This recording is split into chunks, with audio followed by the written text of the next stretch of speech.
Hello, welcome to Steve McDonald's Arts and Crafts, and today I've got a new mould, and it's this one. And it's a tray mould.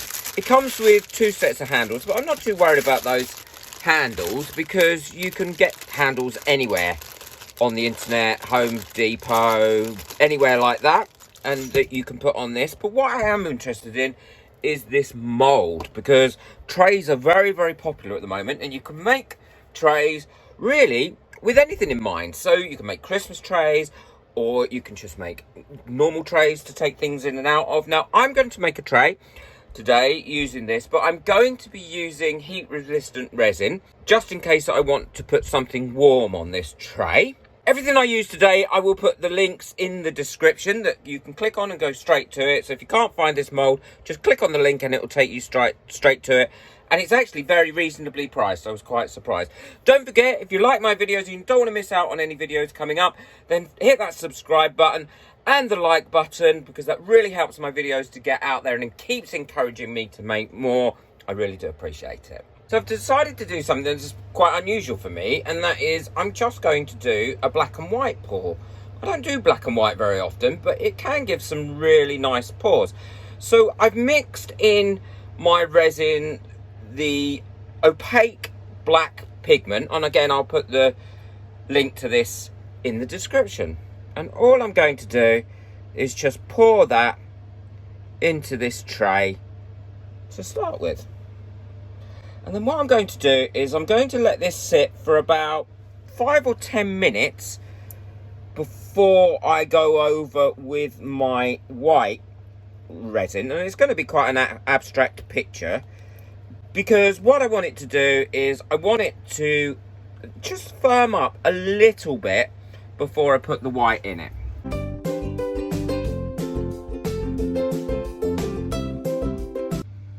So this has been sitting now for 10 minutes and I'm going to pop some white in.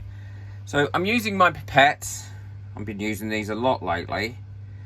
And I'm just going to put it in really in kind of random positions.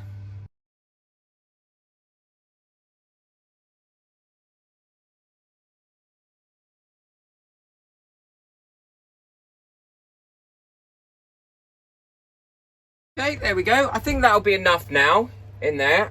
I know it's going to move around and blend around, and that's absolutely fine. I'm not going to move it around. I'm going to let the resin do its own thing and move around and see what it comes out like.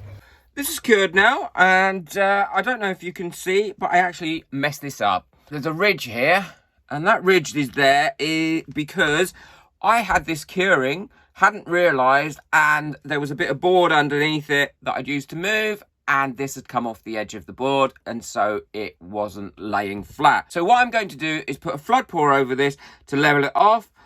I will then show you how to put the handles and things on. That noise you can hear in the background is a new industrial extractor fan I've bought.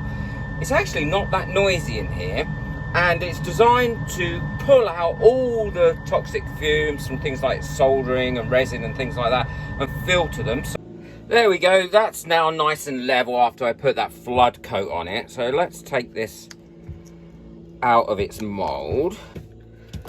But I'm really quite pleased with how that white's come out now. And now how I do the handles in on a shape like this, because it's actually quite difficult to measure it all because it's an uneven shape. So what I do is I eyeball it. I have the screws in like this. I put them in roughly where I'm going to have them. And because this has only been curing now for 24 hours, this is still quite soft. I check that that's level, and then I push down on the handles and it will leave marks in the resin. I'll do that the other side, and now I know exactly where I want my handles. Now this isn't a job for my Dremel, this is a job for my drill. I'll drill these through. I always drill from the face down rather than the back down, because I don't want to thread it through anywhere and damage the top as it comes through. So there we go, they're nicely drilled through, and these will just fit in. So these will need a tiny bit of screwing through. So once you've got your little screws poking up, all you have to do is put your handles on like so, and they should line up perfectly because you did your pushing through and drilled through exactly where they want, and it saves so much measuring. And just screw those through into your handles.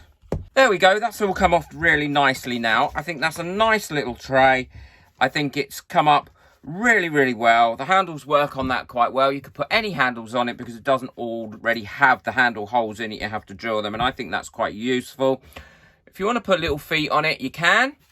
Lots of different colours that you could use in there. I quite like the black and white, but I will be making some Christmas ones as well. Don't forget, check out the video coming up on the screen next. And if you're interested in joining and getting all the extra perks, then click on the little join button next to the subscribe button.